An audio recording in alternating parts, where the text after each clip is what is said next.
Public కు అందుబాటులో ఉండి సేవా గుణం ఉండి పని చేయగలుగుతారో వాళ్లకు ఈ పార్టీకి వెళ్ళి సపోర్ట్ ఉంటుంది, గెలిపించుకుంటాం వాళ్ళు.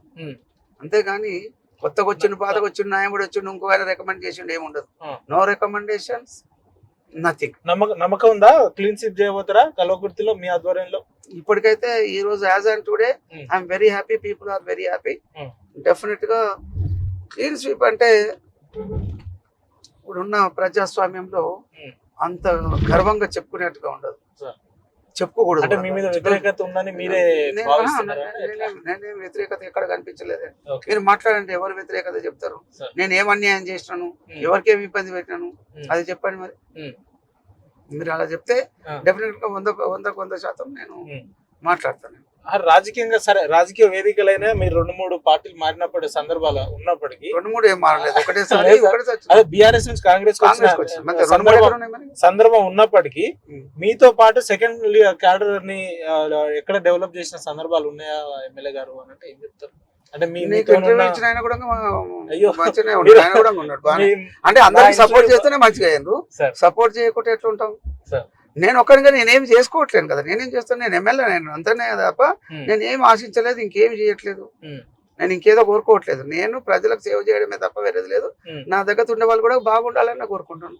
కార్యకర్తలు ఉంటారు, చిన్న చిన్న పనులు వస్తే చేసుకుంటారు, అది తప్పేం లేదు కదా. ఎవరో చేయలేనప్పుడు వీళ్ళు చేస్తుంటే నష్టం ఉంది, ఎంకరేజ్ చేస్తాం అంతే. వాళ్ళని ఎదుగుతనిస్తేనే బాగుంటుంది, ఎదగనిస్తున్నారు. నాతోటి బాలాసింగ్ గారు ఉన్నారు, ఉద్యమంలో ఉన్నాడు, మంచిగా ఉండాలని చెప్పి రోజు కలిసే తిరుగుతాం, మేము కలిసే ఉంటాం. ఆయన ఏమనుకోవట్లేదు, ఎదగనియట్లేదు అని ఎక్కడ నేనేమి ఇది చేయట్లేదు. ఆయన కోసానికి పదవులు కావాలి, ఇంకేదైనా ఇవ్వాలని చెప్పేసి కోరుకుంటా ఉన్నాను. ఇచ్చినారు కూడా ఇంకా చిన్నగా ఉంది, ఇంకా కూడా కావాలి, పెద్దది కావాలని కోరుకుంటున్నాను. ఆయనకు అట్లా ఉంది. కానీ నేను ఎదగనియకుండా ఉంటారు అనేది మరి మీ దగ్గరికి వెళ్ళి ఏంటున్నా, ఎవరు అనలేదు లేదు సార్. అంటే ఇప్పుడు ఎమ్మెల్యే అనే వ్యక్తి గెలిచిన తర్వాత, గెలవక ముందు ప్రజల్లో ఉంటాడు, గెలిచిన తర్వాత పెద్ద పెద్ద అధికారికంగా బంగ్లాలలో విల్లాలలో ఉంటాడు అని చెప్తా ఉంటాం. కానీ మీ ప్రజలు కూడా అదే రకమైన అపోహలు ఉన్నారేమో. ఎందుకు ప్రజలకు దూరం అవుతున్నారు ఎమ్మెల్యే గారు? అభివృద్ధి పనుల మీద బాగానే సమీక్షిస్తున్నారు, మాట్లాడుతున్నారు, చేస్తున్నారు, కానీ ప్రజల దగ్గరికి ఎందుకు రీచ్ కాలేకపోతుండు అనేది ఏమో మీరు ఎవరు చెప్పిర్రు మరి. ఇప్పుడు నేనైతే ప్రజలలో ఉన్నప్పుడే వచ్చినావు కదా, ఇప్పుడు మాట్లాడుతున్నాం కదా. ఇప్పుడు అన్ని స్వింగ్ మిషన్స్ 150 స్వింగ్ మిషన్స్ ఇచ్చినాం. మీరు వాళ్ళంతా ప్రజలే కదా, వాళ్ళు ఏమన్నా వేరే కాన్స్టిట్యూన్సీ నుంచి ఎక్కడికి వచ్చిందా? మీరు ఎట్లుందంటే మీడియా ఎవరో చెప్పి పంపిస్తే అడుగుతున్నట్టు ఎవరో చెప్తే మీ దగ్గరికి ఎందుకు వస్తాం, వేరే వాళ్ళ దగ్గరికి పోతాం కదా. అట్లా ఉండదు సార్. రాజకీయాల్లో చాలా మంది నిజంగా ఇప్పుడున్న పరిస్థితి నాట్ ఎక్స్పెక్టింగ్ నన్ను ఏదో ఎంకరేజ్ చేయడానికన్నా, లేదు సేమ్ టైం నన్ను విమర్శిస్తే కూడా నేను అంతే విధంగా రియాక్ట్ అవుతాను. ఎందుకంటే నేను చేస్తున్నా 24 hours అన్ని వదిలిపెట్టేసి ఫ్యామిలీ మెంబర్స్ కు కూడా నేను పట్టించుకోకుంటుండి ఇక్కడ తిరుగుతా ఉన్నాను. ఎందుకంటే నేను చేయగలిగింది ఏముండదు. గవర్నమెంట్ నుంచి రావాల్సింది కూడా చేస్తున్నాను, పబ్లిక్ లో వెళ్ళి తిరగాల్సింది తిరుగుతున్నా. నువ్వు ఎక్కడ చూస్తున్నావు? ఇప్పుడు మార్నింగ్ 7 గంటలకు వెళ్ళేసేసి ఊర్లో తిరుగుతున్నాం మేము. జై బాబు, జై భీమ్, జై సంవిధాన్ మార్నింగ్ 7 గంటలకు వెళ్తున్నాం. ఎందుకంటే ఎండాకాలంలో మధ్యాహ్నం పూట తిరిగితే చాలా ఇబ్బంది పడతారు, నాతో వచ్చేటోళ్ళకి ఇబ్బంది, అక్కడ ఊర్లో కూడా ఎవరు ఉండరు. ఈ కార్యక్రమం తీసుకెళ్ళాలి కాబట్టి నేను తీసుకెళ్తున్నాం. ఎట్లా సార్? అంటే ఎమ్మెల్యేకి మీరు అటు ఎమ్మెల్యే పదవి అనుభవించిన వ్యక్తిగా, అటు ఎమ్మెల్సీ కూడా 2 దఫాలుగా చేసిన వ్యక్తిగా, ఈ రెండింటికి వ్యత్యాసం మీరు ఏం గమనించారు అని అంటే టైమింగ్ లో కావచ్చు, వర్క్ ప్రెజర్ లో కావచ్చు, ఇంకా ఇతర అంశాలు. ఎమ్మెల్సీగా వర్క్ తక్కువ ఉండేది, చేసినా చేయకపోయినా కూడా రెస్పాన్సిబిలిటీ లేకుండా చేస్తే ఒక సాటిస్ఫాక్షన్, చేయకపోతే నాకేముందిలే నేనేంటిదలే అనుకునేవాళ్ళం. కానీ ఇందులో చేయాల్సినవి చాలా ఉంటది. ఎమ్మెల్యేగా ఎంత చేసినా తక్కువనే ఉంటుంది, చేస్తూనే పోవాలి, చేస్తా ఉన్నాం. అంటే వర్క్ మల్టిపుల్ అయిపోయింది, చాలా ఎక్కువ రెట్లు పెరిగిపోయింది, చేయాల్సి వస్తుంది. అందుకే కదా రాత్రి మేము ఎప్పుడంటే ఇంటికి 11 గంటలకు 12 గంటలకు వెళ్తా ఉన్నాం. ఒకరోజు స్నానం చేయడానికి కూడా అవకాశం లేక అట్లే పనుకుంటాం, చెమటకు వచ్చి అదే అంటే ఓపిక లేనట్టు వ్యక్తిగత జీవితానికి అనుకున్నంత సమయం ఇవ్వలేకపోతున్నాం. అనవసరంగా వచ్చినాం రాజకీయాలు అనే ఒక సందర్భాలు ఏమన్నా? అనవసరంగా వచ్చినామని ఎప్పుడు అన్నాము, కానీ ఇప్పుడు మీరు చెప్పారు కదా ఎమ్మెల్సీకి దీనికి ఉన్న తేడా, అట్లాగనే రాజకీయానికి మరి అక్కడ ఉన్న ఎడ్యుకేషన్ కు డిఫరెన్స్ ఉంటది. అక్కడ ఎంత డిఫరెన్స్ ఉందో అట్లనే ఎమ్మెల్సీగా ఎమ్మెల్యే కూడా అట్లనే ఉంటుంది. వచ్చినాం కాబట్టి వచ్చిన దాన్ని 100% పని చేయాల్సి వస్తుంది, చేస్తాం, పని చేయాల్సి వస్తుంది, చేస్తాము. ఇప్పుడు నేను ఎందుకు వచ్చినా అని ఎట్లా ఆలోచించడానికి లేదు. సార్ ఎవరు ఆలోచించారు అనుకుంటా నా ప్లేస్. ఒకసారి దిగిన తర్వాత అది మనం చేయాల్సింది. ఓకే. కానీ సామాజిక మాధ్యమాలు సార్ పొద్దున్న లేస్తే సంవత్సరంన్నర కాంగ్రెస్ పార్టీ ఫెయిల్ అయిపోయింది, అన్ఫిట్, లేదంటే వీళ్ళు అధికారం చేయడానికి పనికిరారు అనే విధంగా పోర్ట్రేట్ అవుతుంది. కానీ స్థానికంగా మీ నియోజకవర్గ గ్రౌండ్ రియాలిటీకి వస్తే ఆ రకమైన పరిస్థితులు ఏమి లేవు కదా. అది అట్లా నచ్చింది కదా, మరి మీరేం చెప్తున్నారు కదా ఏం లేదని. నేను కూడా చెప్తాను. ఇప్పుడు ఇక్కడ కొన్ని స్కీమ్స్ తీసుకొచ్చిన మాట వాస్తవం, మొత్తం స్కీమ్స్ ఇంప్లిమెంట్ కాలేదని కూడా వాస్తవం. నేను కొన్ని ఆగినాయి, ఇంకా టైం ఉంది కదా, లాస్ట్ రోజు చెప్పాలి. కానీ 100 రోజుల్లో మీరే చేస్తామన్నారు కదా ముఖ్యమంత్రి గారు. చేస్తామని చెప్పి కొన్ని చేయకపోయినా అక్కడ ఏదో అప్పులు ఉన్నాయి, డబ్బులు అడ్జస్ట్మెంట్ కాలేదు, ఒక్కొక్కటిగా చేస్తా ఉన్నారు. ఈ రోజు అంటే నిన్న కాదు, ఈ రోజు అంటే నిన్ననే ఎగ్జాక్ట్ గా నిన్నటి రోజు అంటే 18th మే అమరాబాద్ లో మరి మాచారం విలేజ్ కి వెళ్ళి పెద్ద ఎత్తున అందరు మంత్రులు వచ్చారు, మొత్తం క్యాబినెట్ అంతా వచ్చింది. ఒక మంచి స్కీమ్ తీసుకొచ్చినారు, ఇందిరా సౌరగిరి జల వికాస్. ఏంటి సార్ దాని ఉద్దేశం ఏంటి అంటే ఇప్పుడు సోలార్ ప్లాంట్ లాగా చిన్నది పెట్టి ఒక 6 లక్షల యూనిట్ ఒక రైతుకు, ఒక 2.5 ఎకరాలు ఉండేటువంటి రైతుకు, అవేమో అడవులల్లో ఫారెస్ట్లలో ఉన్నాయి. దాంట్లో కరెంటు ఇవ్వాలన్నా కానీ ఫారెస్ట్ వాళ్ళతోటి ఈ పర్మిషన్స్ వ్యవసాయం చేయనియరు, ఒక చెట్టు కొట్టుకోవడానికి అంటే ఏదైనా దున్నుకోవడానికి ఇబ్బంది పెడతారు, ఇవన్నీ ఉంటాయి. అయితే అప్పుడు పోడు భూములు కింద గవర్నమెంట్ అప్పుడు ఇందిరమ్మ ఆధ్వర్యంలో ఇచ్చినారు. కానీ ఇప్పుడు కరెంటు తీసుకుపోలేనటువంటి పరిస్థితి ఉంది, సాగునీరు లేకుంటది. మరి ఇప్పుడు ఏం చేయాలంటే ఇప్పుడు అక్కడనే వేసుకోవడానికి, అక్కడే డ్రిల్ చేసి మోటార్ పెడతారు, అంటే బోర్ మోటార్ పెట్టేసేసి ఈ సోలార్ ద్వారా దాన్ని నడిపించేస్తారు. అందులో పండ్ల తోటలు తర్వాత అవన్నీ కూడా అట్లాంటివి లేదంటే కమర్షియల్ క్రాప్స్ కానీ తోటలు కానీ పెట్టుకుంటే ఆ గిరిజనులకు వాళ్ళని బట్టి వాళ్ళు చేసేటువంటి వాళ్ళకు ఉన్నటువంటి ఇంట్రెస్ట్ బట్టి చేసేదానికి 6 లక్షల రూపాయలు వాళ్ళకు ఇస్తూ ఇవన్నీ కూడా పెట్టిస్తాం. నిన్న చూసాను, నిన్ననే లాంచ్ చేశారు గౌరవ ముఖ్యమంత్రి గారు రేవంత్ రెడ్డి గారు చేశారు మాచారంలో, అచ్చంపేట మా పక్కదే కదా. బ్రహ్మాండంగా మరి హ్యాపీగానే ఉంటారు, గిరిజనులందరూ కూడా హ్యాపీగా ఉన్నారు. మరి చెప్తున్నాను, చెప్తున్నట్టు కావాలి. ఏంటది సోషల్ మీడియా. మా ఎమ్మెల్యేలు కూడా చాలా మంది చాలా ఫాస్ట్ గా ఉంటారు, అవతల ఇంకా ఎక్కువ ఫాస్ట్ గా ఉన్నారు. నేను కాదనట్లే, నేనేం ఉండను. ఎందుకండి చేసింది ప్రజలు చూస్తారు కదా. సోషల్ మీడియాలో చెప్తే రేపటి 2 రోజులు అనిపిస్తుంది, 3వ రోజు అది ఉండదు, ఇంకో కొత్తది. కానీ మళ్ళీ నిజానికి తెలుసు కదా అబద్ధం అని. ఎప్పుడు నిజం అనేది అయితే తేట తెల్ల అవుతుంది కదా, అదే జరుగుతూ ఉంది. ఎందుకండి ఆయన చాతు కాదు పాలన అని చెప్పడం. అంటే ఈ రోజు ఉచిత బస్సు ఇస్తుంది, దాని కూడా రాద్ధాంతం చేస్తుండ్రు మహిళలకు. వాళ్ళు సీట్లు లేక కొట్లాడుకుంటుండ్రు, ఇది చేస్తున్నారు. ఎన్నో ఇన్సిడెంట్స్ ఉంటాయి. లక్షలాది మంది రోజు ప్రయాణం చేస్తూ ఉంటుంటే ఎక్కడో ఒక దగ్గర చిన్న చిన్న ఇష్యూస్ అప్పుడు ఉండేటివి ఇప్పుడు కూడా ఉంటాయి. ఫ్రీగా కావాలని అంటారు, ఇప్పుడు తీసేయండి ఎంత మతుకుంటారు. ఒకవేళ ఆ స్కీమ్ తీసేస్తే విమర్శించాలని కాకుండా 6 గ్యారెంటీలు 100 రోజుల్లో చేస్తాం, ఒక్క ఉచిత బస్సు తప్ప ఏది 100% ఇంప్లిమెంట్ అయింది అని అంటే చెప్తానండి. ఇంకా కొన్ని చేయకపోవచ్చు కానీ చేసినాయి, అందుకే చెప్తున్నాను. 200 కరెంట్ యూనిట్లు ఫ్రీగా అది అందరికి వస్తలేదు, అందరికి వస్తుందండి. రాంగ్ మా కాన్స్టిట్యూన్స్ లో తీసుకొస్తే అందరికి వస్తుంది. ఎవరికైనా రాకపోతే మా కాన్స్టిట్యూన్స్ లో పెట్టించే బాధ్యత నాది యాజ్ ఎమ్మెల్యేగా. నేను ఈ రోజు ప్రతి ఇంటికంటే ప్రతి అర్హత ఉన్నాడు. ఇప్పుడు నేను కూడా ఎమ్మెల్యేను, నాకు కొంత నేను ట్యాక్స్ కట్టే లెవెల్లో నేను ఉన్నాను. ఇప్పుడు నాకు కూడా కరెంట్ ఫ్రీగా ఉండాలి, బిల్లు కట్టద్దు అంటే అవుతుందా? ఊరుకుంటారా? మీరే ఊరుకోరు కదా. కాబట్టి అర్హత ఉన్న వాళ్ళకి అందరికి కూడా వస్తా ఉంది. నేను అన్ని మీటింగ్ లో కూడా చెప్తున్నా, ఎక్కడైనా మీకు రాకపోతే నేను ఖచ్చితంగా దగ్గరుండి నేను చేయిస్తాను అని చెప్తున్నాను. నాకు ఉంటే అధికారులకు చెప్పేసి ఎందుకు వస్తలేదు, 0 బిల్ ఎందుకు వస్తలేదు అని చెప్తాను. అది 100% వృద్ధులకు 4000 పెన్షన్ ఏమైంది సార్, 500 బోనస్ ఏమైపోయింది, లేదంటే రైతు బంధు దాని మీద ఒక పరిమితి చెప్పండి. ఇప్పుడు రైతులకు బోనస్ చెప్పినావు కదా, ఒక ఎకరాకు 500 రూపాయలు, సన్న ఓట్లకు 100% కళ్ళకుర్తిలో ఇచ్చినాము, అంతటా కూడా ఇస్తున్నాం. నువ్వు అంతటా ఎందుకు మాట్లాడుతున్నావు అంటే నేను మాట్లాడడం నాకు అనవసరమైన మ్యాటర్. కళ్ళకుర్తిలో కాంగ్రెస్ ప్రభుత్వం 100% అందరికి ఇచ్చేసారు, ఏ ఒక్కరికి సన్నోట్లకు అందరికి ఇచ్చేసారు. సన్నోట్లకే ఇస్తామని చెప్పినాం, సన్నోట్లకి ఇచ్చేసారు.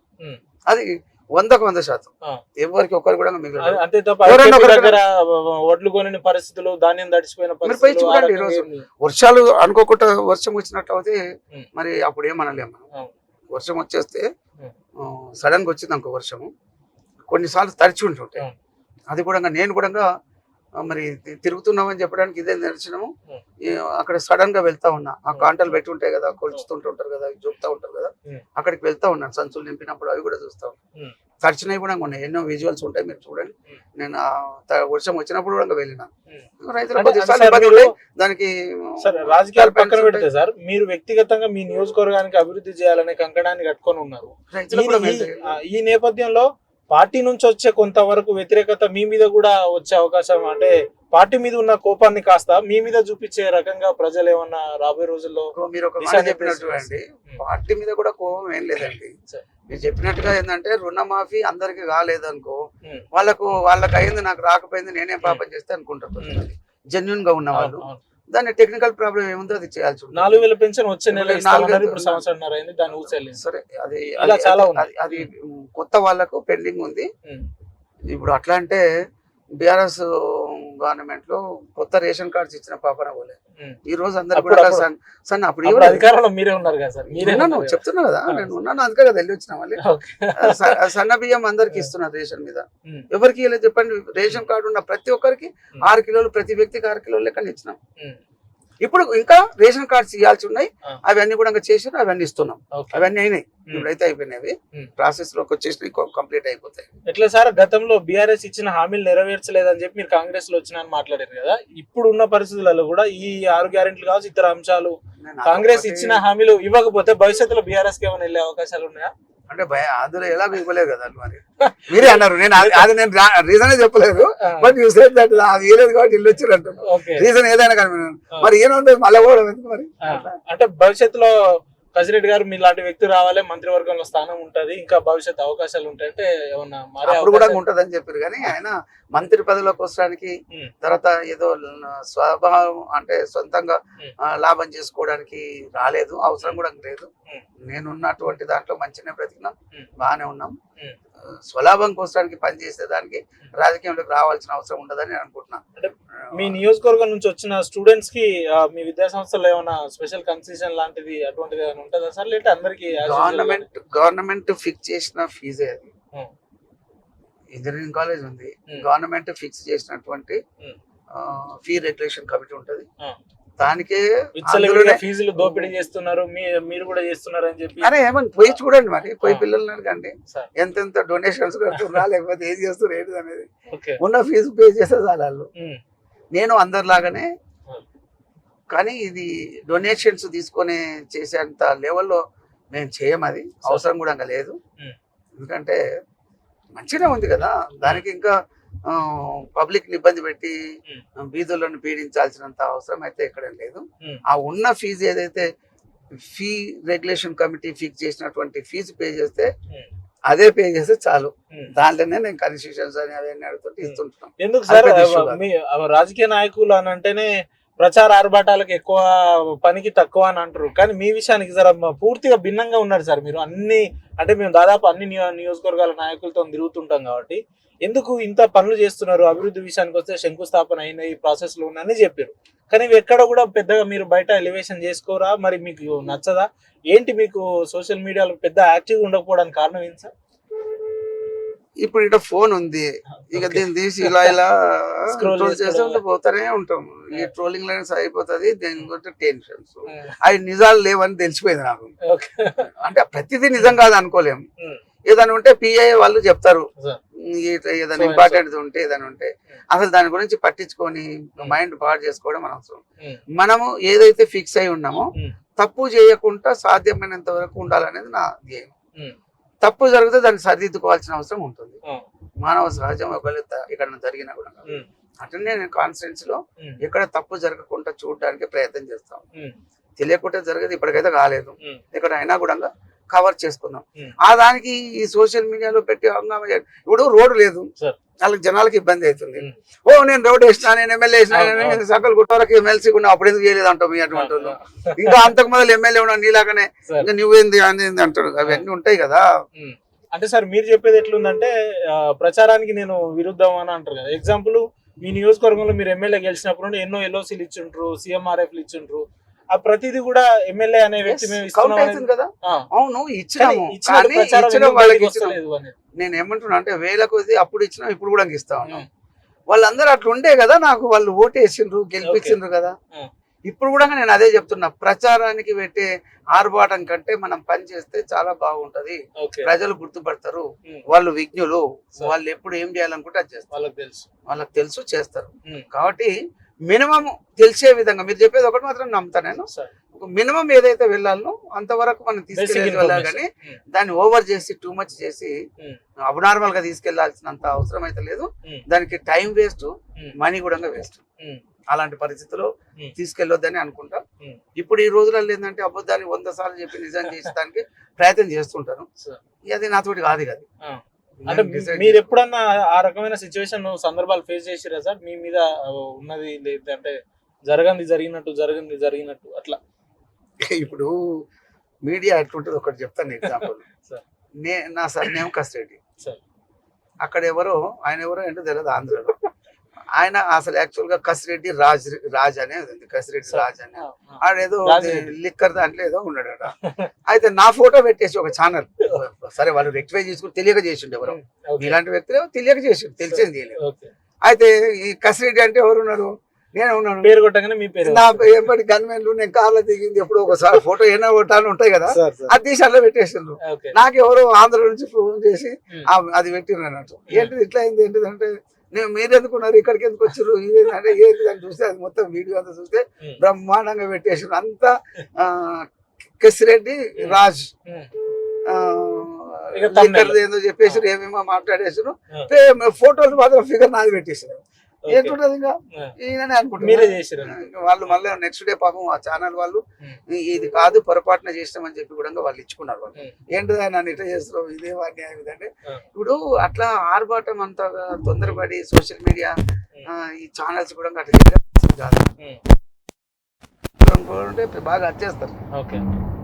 ఎందుకంటే నన్ను ఇట్లా ఎందుకు చేసినావు, నేను కాదు కదా. ఆయన ఏంటిది ఆ కసిరెడ్డి కూడా కాదు, ఆయన కేసిరెడ్డి అంటే ఆయన కేసిరెడ్డి ఉంది, దాన్ని కసిరెడ్డి తీసుకొస్తే అది తొందర. అంటే నేనే మొదలెయ్యాలని రేటింగ్ కోసం అది. అంటే ఇట్లాంటి తప్పులు జరుగుతుంటాయి. ఉదాహరణంగా మంచిగా చేస్తే తొందరపడాలి, కానీ ప్రతి దగ్గర తొందరపడితే నష్టం జరుగుతుంది. వ్యక్తిగతంగా నష్టం జరుగుతుంది, ఈ పబ్లిక్ నష్టం జరుగుతుంది, అనుకున్నది సాధించలేము.